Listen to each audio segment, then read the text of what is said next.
আতকালুয়া প্রাথমিক বিদ্যালয় সম্বন্ধে কিছু খবর পেয়েছিলাম যে এটা একটা প্রাথমিক বিদ্যালয়। 1, 2, 3, 4 এই 4টে ক্লাস পড়ানো হয়। এই 4টে ক্লাসে 4টে ক্লাসরুম আছে এবং একটা অফিস রুম আছে। এবং যে অভিযোগটা পেয়েছিলাম যে এটা পুরোটাই টালির চাল এবং কিছুটা টিনের চাল, সেটা আমি এসে দেখলাম সত্য। বিপদটা হচ্ছে দিদিমণিরা এবং অন্যান্য অভিভাবকরা আমাকে জানালেন যে ইঁদুরকে তাড়া করে সাপ যে কোনো সময় ক্লাসরুমে ছাল থেকে সিলিং থেকে ঝুলছে, যে ইঁদুরটা পড়ে গেল সাপটা ঝুলে গেল একটা ছাত্রের মাথার ওপর। এরকম বহু ঘটনা প্রায় প্রতিদিন ঘটছে।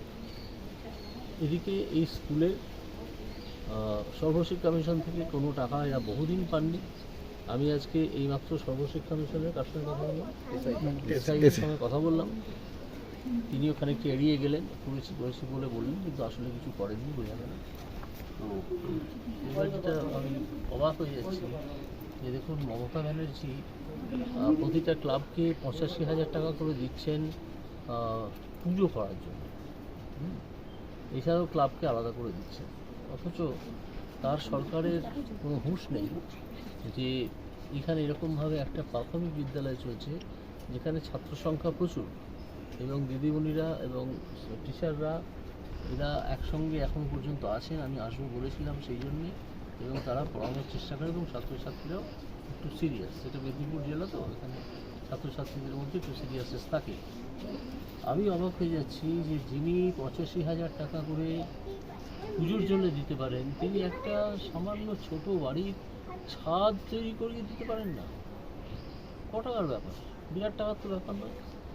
আমি তার কাছে আবেদন জানাচ্ছি মমতা ব্যানার্জির কাছে, তিনি ইমিডিয়েটলি এই বিষয়টা দেখুন, দেখে এই স্কুলের ছাদ যাতে আগামী 3 মাসের মধ্যে তৈরি হয়ে যায় সেই ব্যবস্থা করুন।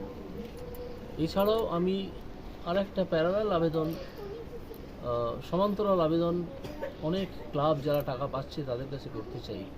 যেমন ধরুন ববি হাকিমের ক্লাব, অরূপ বিশ্বাসের ক্লাব, জেলবন্দি পার্থ তার ক্লাব, এরকম বড় বড় ক্লাব যারা এই 85,000 টাকা করে পাচ্ছেন, তারা এই 85,000 টাকাটা না নিয়ে, তাদের কাছে আমার আবেদন, তারা 5টা 6টা ক্লাব একসঙ্গে, আপনাদের 85,000 টাকা, তাদের 85,000 টাকা না পেলে কিছু যাবে আসবে না, তারা এই টাকাটা একসঙ্গে জোগাড় করে একসঙ্গে জড়ো করে অন্তত স্কুলের ছাদটা তৈরি করিয়ে দিন। মানুষ আপনাদের তো জয়ধ্বনি দেবে, আমার জন্য আমাকে দেবে না, আমি চাইছিও না। ছাত্রগুলোর যদি আজকে কোনো বিপদ হয় তাহলে কে দায়ী হবে? দায়িত্ব হবেন মমতা ব্যানার্জি, তার শিক্ষামন্ত্রী ব্রাত্য বসু। সেই জন্য আমি এই দুরকমের আবেদন জানালাম, একটা মমতা ব্যানার্জির কাছে আর একটা আমাদের বড় বড় ক্লাবগুলোর কাছে, যে আপনারা টাকাটা না দিয়ে 5টা 6টা ক্লাব জড়ো হয়ে এই 85,000 টাকা করে একসঙ্গে জড়ো করে সেটা দিয়ে ছাদটা অন্তত তৈরি করে দিন। আপনার সাংসদ কোটা থেকে কি কোনোভাবে? নিশ্চয়ই সাংসদ, যদি দেখা যায় যে এটা এমপি ল্যান্ড এর মধ্যে পড়ছে, তাহলে তো আমি নিশ্চয়ই সেটা চেষ্টা করব। তবে এখনও আমার কাছে সেটা পরিষ্কার নয় যে এটা এমপি ল্যান্ডের মধ্যে করে দেওয়া যাবে কি যাবে না। কিন্তু তাছাড়াও এতদিন ধরে বলছেন যে এরা তো 15-20 বছর কোনো গ্রান্টই পাননি। 2001 সালের পরে কোনো গ্রান্টই পাননি। কেন এটা পাবেন না? এখানে কিছু কিছু গ্রামবাসী বলছেন যেটা যেহেতু বিজেপি এলাকা সেই জন্য তারা গ্রান্ট পাবেন। তৃণমূল এলাকার অনেক স্কুল এত টাকা পেয়ে গেছে। এই যদি বিজেপি তৃণমূলে আপনারা ভাগ করে নেন, মানে যারা কেন্দ্রীয় সরকারি অফিসার, রাজ্য সরকারি অফিসার আছেন, এবং যদি কোনো রাজনীতিবিদের কথা ভাগ করে নেন, তাহলে তো অবস্থাটা মারাত্মক হবে। এখানে আমরা একটা আলাদা করে আন্দোলন গড়ে তুলব এটার বিরুদ্ধে, এবং এরকম আরও অনেক স্কুল আছে তাদেরকে নিয়ে, সঙ্গে নিয়ে।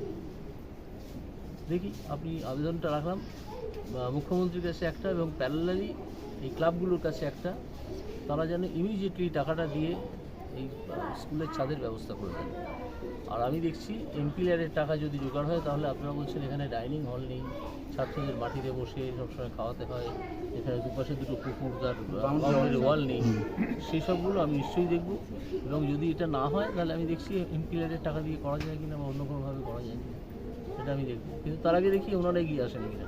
যারা পুজো করার টাকা নিতে এত উদ্গ্রীব, হাততালি দেন মুখ্যমন্ত্রী ঘোষণা করলে, তারা একটু এগিয়ে আসুন, দেখি একটা সামাজিক কাজ করুন না। বাচ্চাগুলো তো সাপের কামড়ে যে কোনো দিন ভীষণ বিপদগ্রস্ত হতে পারে, ভীষণ। এটা আমি কিন্তু আগেই জানিয়ে গেলাম।